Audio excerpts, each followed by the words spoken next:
Mm-hmm. Now people are talking about quantum computing, which was a big thing in 2024. As you can see, some of these stocks are up 600%. I know quantum computing isn't where it needs to be, but this is where you want to catch stuff like this because like a lot of these things have like 2 billion market cap, 500 million market cap.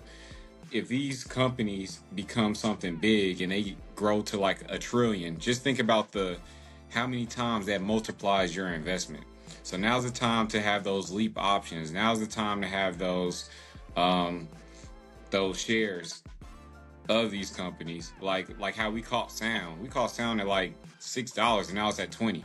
You see Yeah. what I'm saying? So imagine what's going to happen. I'm not saying that all these companies are going to be the company 2 years from now, but I know a lot of them are prospects.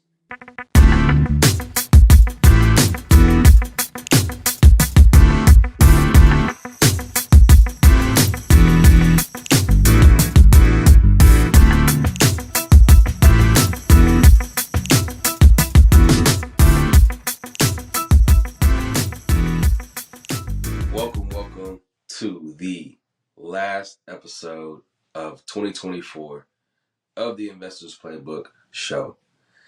As always, you have your co-hosts, Deshaun and Cornell.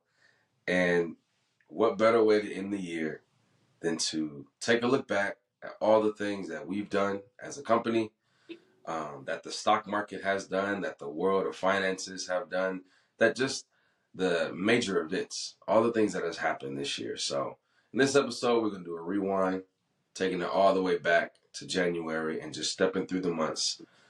So yeah, come take this journey through time as we talk about all the things that happened in 2024. All right, so first and foremost, one of the larger events that we did this year in the beginning of the year was promote our book, The Investor's Playbook 6-Step Process to Financial Freedom.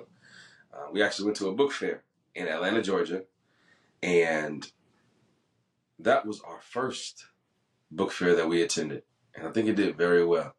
What are your thoughts on that one, Cornell? If you remember how well it did? Yeah, I think it was dope. It was cool meeting a lot of different authors too, and how they promote their books. But what I did realize is most of those people there, that's like their bread and butter. That's like the main thing that they do.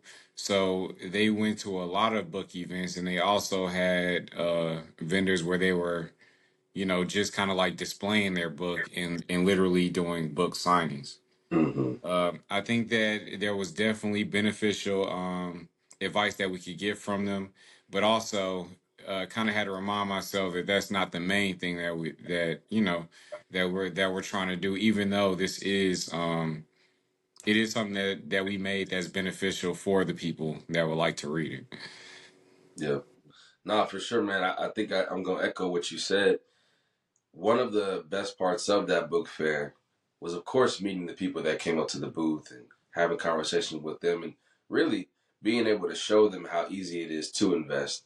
But on top of that is meeting the other individuals who are authors, specifically those who are authors of financial books, right? We met a couple of people who do similar things like how we did. They might be geared to a different audience, but that doesn't change the fact that their passion and their drive and their goal is to educate through financial literacy. So it was definitely a great event, possibly something that we will hit next year. We'll see.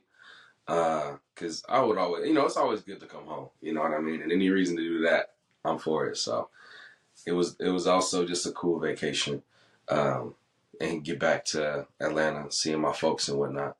So yeah, that was one of the first events that we did near the beginning of the year. And then also, Cornell, you had an event as well, right, at the mall? Oh yeah, I did. Yeah, The one at Stonecrest, man. I yeah. How was remember that? I that. wasn't able to make that one, by the way, folks. So I'm gonna let Yeah. Cornell tell his story. Go ahead, bro. Stonecrest was cool. It was cool meeting the vendors, but I felt like that kind of put us in an environment where people aren't geared to see the vendors. You see what I'm saying? So you're kind of interrupting people's everyday life. And I feel like you're less likely to get the attention that you want in that type of environment, if that makes sense. Yeah, no, it does. I mean, the book fair is people go to the book fair because they know that they want to buy books. People don't go to the mall thinking that they're going to buy a book from a booth. They go to the mall because they want to shop at the mall. So Right. I see that being a lot more difficult to reel people in. If they went to the mall to go shopping for clothes, why would they stop and get a financial literacy book? So Exactly. And you know that most people are not even really into finance. You talk about finances, people shut down. So it's like I'm being intrusive, not only in their everyday, not only with what they're doing that day, but also in their personal lives. Because, most people, I'm just gonna say it, most people are not financially savvy, and it can be daunting to talk about. yeah, And I and know that I've seen this through studies. What's up? I was gonna say that that's probably yeah. We talked about that in the episode. That's a lot of the reasons why they don't want to talk about it is because of their current position in finances. It's almost like a ostrich just digging his head in the sand, being like, no, I don't want to hear it because my finances aren't where they are. I'm just gonna ignore this completely. You know? And then I feel like certain people can give finance a bad name. Like Mm, you get a lot of these pyramid scheme life insurance people that yeah, it's crazy that'll get you a Roth IRA through Primerica or a Roth IRA through State Farm, and they're taking out third party taxes, not taxes but third party fees that you wouldn't get if you were just investing it with a reputable broker.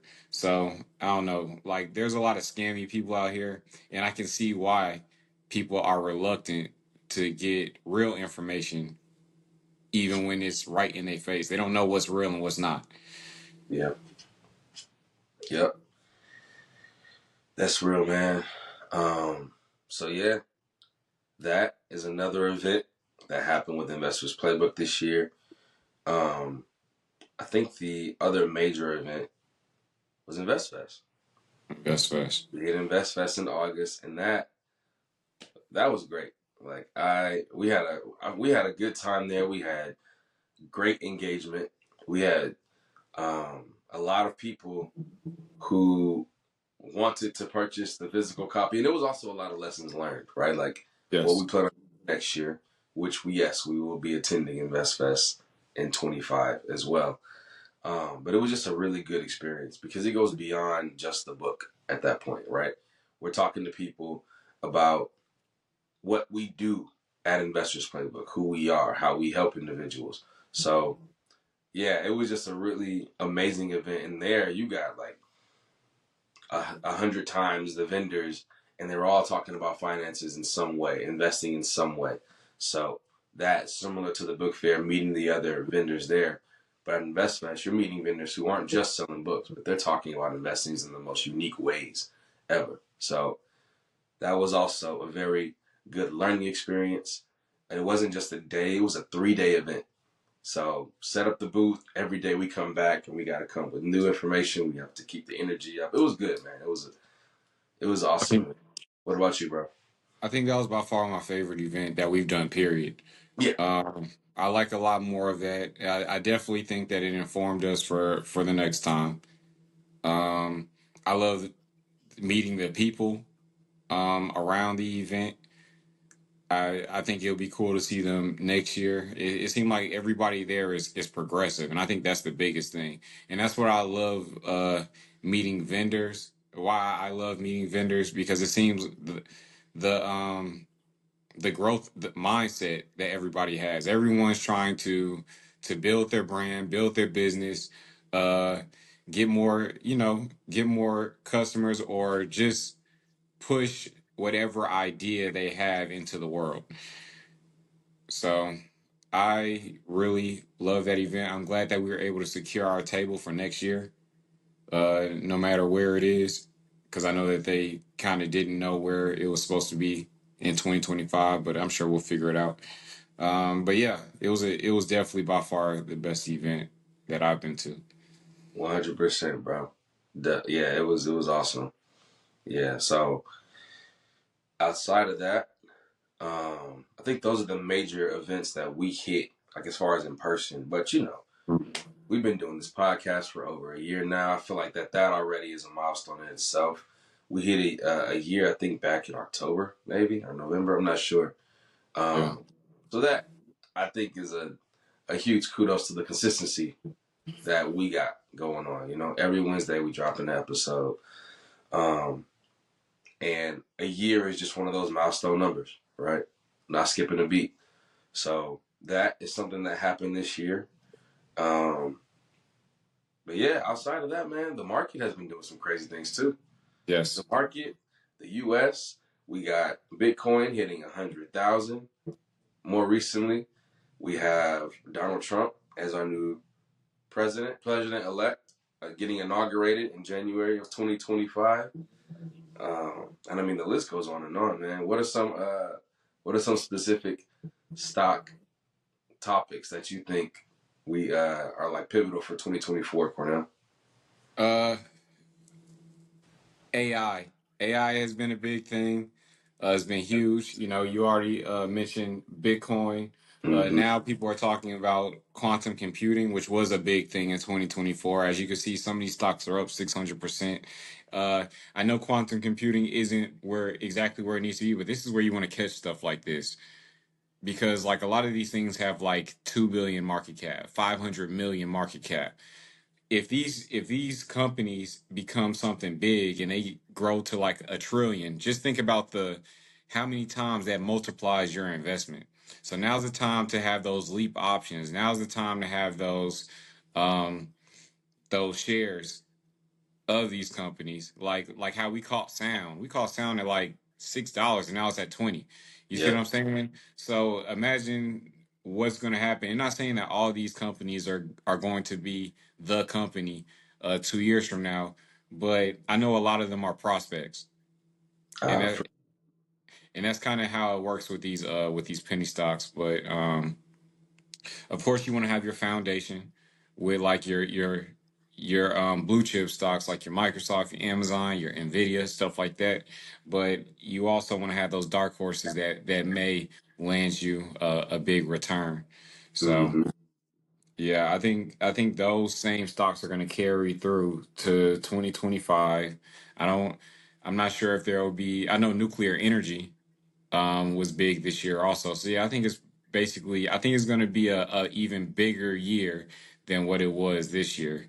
Mm-hmm. Especially because now we have a government that's pushing a lot of these things. They're pushing Bitcoin. They're pushing for AI, quantum computing, and I know that they were saying that quantum computing could be an issue for crypto, but I also saw that quantum computing isn't at that point yet to where it can be an issue for crypto. So we still got some time, and I'm sure that people will be thinking of solutions during this time before we just get to the point where people are hacking everybody's money. And I think my ultimate thing is if quantum computing is bad for crypto, what does that look like for cash? What does that look like for traditional style banks? Mm-hmm. You see what I'm saying? If you can manipulate transactions. Right. Because it's not like cash is just paper money like it was years and years and years ago.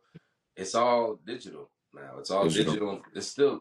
It's digital dollars though, right? Like that money that I have in my bank account, it's numbers. And I can just push a button and that number can go from here to over there. No Yep. one's taking the money from that and then just man, it's digital. It's all digital. So you're right.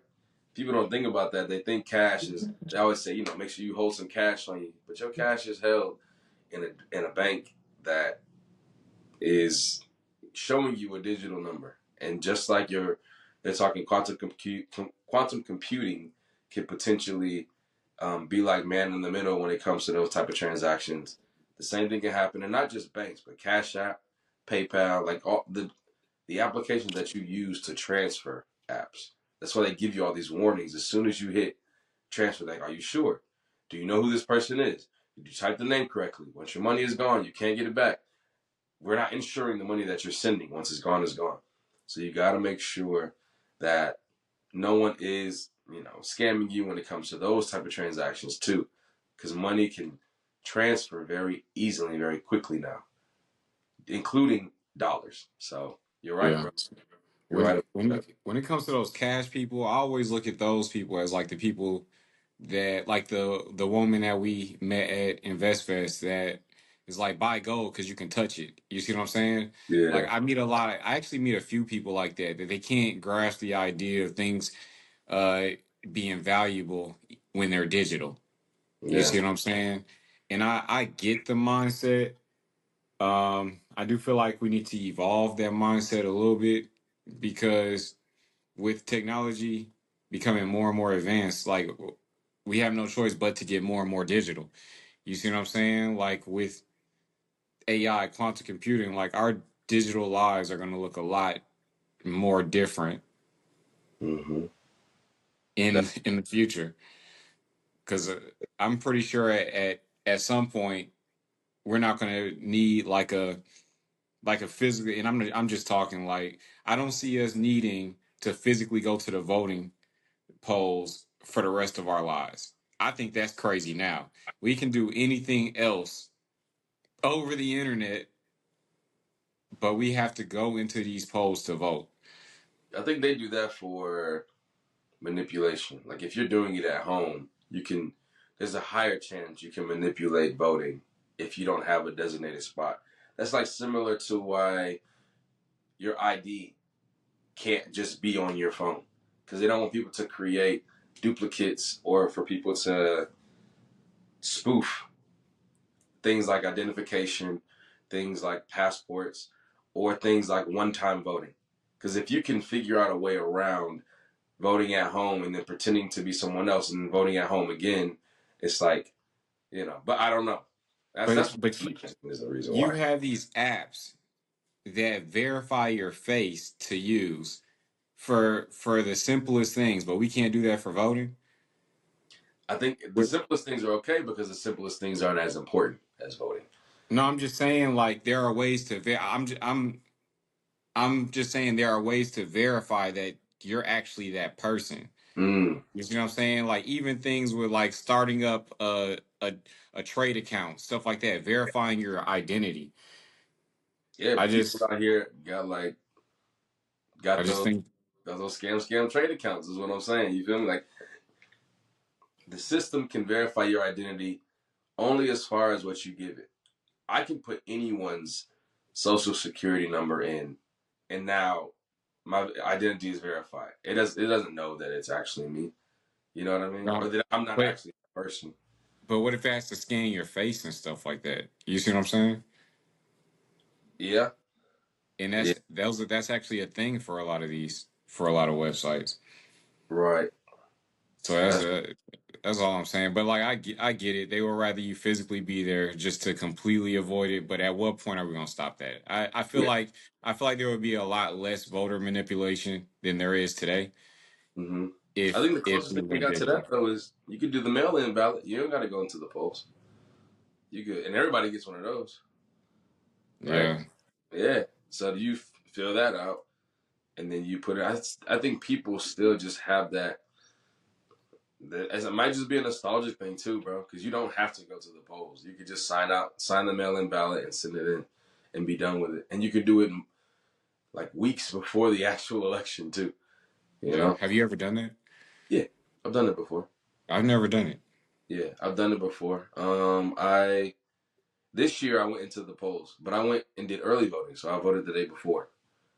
But I Yeah, I didn't get do. to do the mail-in. Hmm. Yeah, I always I do was moving early. around a lot this year, so I didn't even receive. I think my mail-in ballot went to my old apartment. So Mm, yeah, I had to go in person. But it was smooth. for But yeah, sure.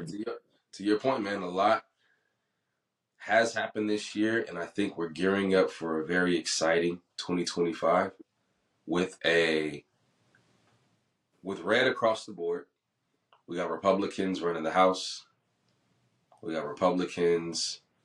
Um, we have a president. Well, Republicans running Congress. We have Republican president. So it's going to make for a very interesting 2025 to what is that? 2028. So yeah, man. We're gonna see. I like you said though. I think a lot of energy stocks are gonna definitely get some light shined on them. They already have, but I think it's just gonna increase more. What's up? So when it comes to getting in position for 2025, what would you do right now to benefit from what's going on in 2025? Depending on where you are with your finances, if you have capital to invest, then I think researching the stocks that we talked about on the last episode would be good. I think researching cryptocurrency is important. I think researching artificial intelligence, technology in general.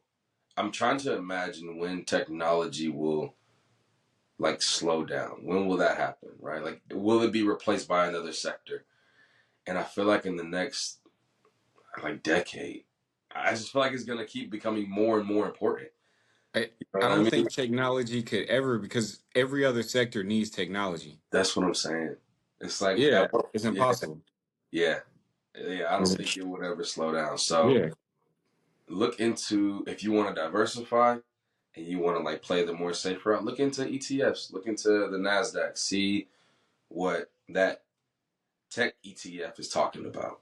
Um, but if you are looking to get into some single individual stocks, look at the top stocks in the Nasdaq. That would be something that you should research. The Nvidias, the Microsofts, the Amazons, um, which also those are at the top of the market. So, or top of the like near their all that's time high. yeah. Mm-hmm. So even like you just said, quantum computing is going to be one of those that I feel like can be a game changer and has already been a game changer for artificial intelligence. And I feel like we're still at the early stages of that. So that I would just echo what you said, um, and tell people to look into those stocks, the RGTIs, the Constellation Energies. So that would be my um, those are my thoughts when it comes to gearing up for 2025 and kind of checking out what might be a good investment. At least that's where I'm parking my money. You know? Yes. Yeah. Um, What about I you? think I think I have made a heavy. I'm Bitcoin, man. Mm-hmm. I am one thing I can say is I'm heavily invested in Bitcoin right now. Like as far as like owning the coin, the ETF, the options for the ETF. It's like, man, if Bitcoin blows up, I'm gonna be looking sitting pretty good, man. Yeah. So I think I have with the president backing Bitcoin and a lot them talking about they want the US to be the main people investing in it. It's hard for me to see it fail when everyone is on board. You get what I'm saying? The country is on board. Mm-hmm. I just I for me it's like I don't know. For me in my head it's a no-brainer for me to attack this in a big way. Yeah. Because I got a lot of questions about, hey, why the option? Why the option in Bitcoin? What prompted this and stuff like that? It's like, man, you don't see what's going on. Like it's all over the news. This man, Donald Trump, went to a Bitcoin convention and spoke at it, bruh. Yeah, they're making they made ETFs. People are about to start investing in this through their retirement stuff. Like, wait until they start making mutual funds for this. It's a wrap. Mm-hmm. Yeah. It's a wrap in my head. In my head, of course. I feel it, man. I think that you are definitely onto something when it comes to that. I mean, it's in the proof is in the pudding, bro. Like the what Bitcoin did this year is what they thought they was gonna do at the end of 2025. So the rate at which Bitcoin is moving is already crazy. You know what I'm saying? Um, and sometimes you gotta, double down on the investment. I know that you already have Bitcoin, and then with your most recent venture of diving into the options, yeah, like you said, it's an exciting adventure for sure. Like with that, And go ahead I just think like, why were we not thinking about the options earlier? about the It ETF never options. it never crossed my mind. And Yeah, then like that day I was just like, bro, what are we doing? Like I got all this invested in Bitcoin and I have no option play for it. yeah. Now you do, brother. Yeah, I don't know. I don't know. That was a brain fart. Cause like, yeah, but Yeah, yeah, man. So it has been a very exciting 2024, as you can see. Investors Playbook is not stopping. We are still out here wanting to educate. Our Facebook, we revived that too this year. You know, we did we we did did. revive the Facebook. That has been thriving, that has been growing. So if you're an old guy like Cornell, go ahead and join the Facebook group because that's wrong. Nah, I'm kidding. But yeah, come join the Facebook group. We talk about finances on the regular. Um, and yeah, I think that 2025 has a lot in store. It could potentially be as exciting, but I think it's going to be even more exciting than 2024. Oh, So for yeah, sure, man. yeah, Yeah, I have no doubt. hmm yeah, Man, this is my year, man. I feel like one thing I'm proud of myself. I stopped being scary, man. And it's like people feel like you got all this time to get. I understand patience, and I feel like that's a big part of it. But I feel like once you hit that foundation, you have the foundation. It's okay to, you know, be a little risky to push even further. You see what I'm saying? Like hmm it's okay. At this point, certain things are not going to kill me, but some of these opportunities that are presenting themselves right now can set you up like crazy. And I'm tired of being passive. You see what I'm saying? And that's kind of what prompted the option. To be yeah. honest, it's like, bro, what am I doing? This could be the opportunity of a lifetime. That's real though, man. I mean, I think that taking risks in 2025, once you're allowed to, once you have money Right. set the foundation, don't go taking risks with your rent money or your mortgage money. It's not what we were trying to say. We're Yeah, you saying don't need that, to go fund me. which I shouldn't be laughing at because people really be needing money out here, man. But it's because of the situation or the steps you took that put you in or didn't put you in a certain position, right? Like at the end of the day, as an adult, it's kind of up to you to take control of your finances. So, yeah, you can't really blame anyone else for whatever situation you're in, especially if the knowledge is out there, right? It Google is has out been there. a thing for a while. You can ask anything to Google. Now ChatGPT will like it'll spell it out for you. So, yeah. Um a successful 2024 and looking forward to a very thriving and successful 2025. So we appreciate you all rocking with us for this entire year. We will see you all next year in 2025. Peace out. See y'all next year. Peace.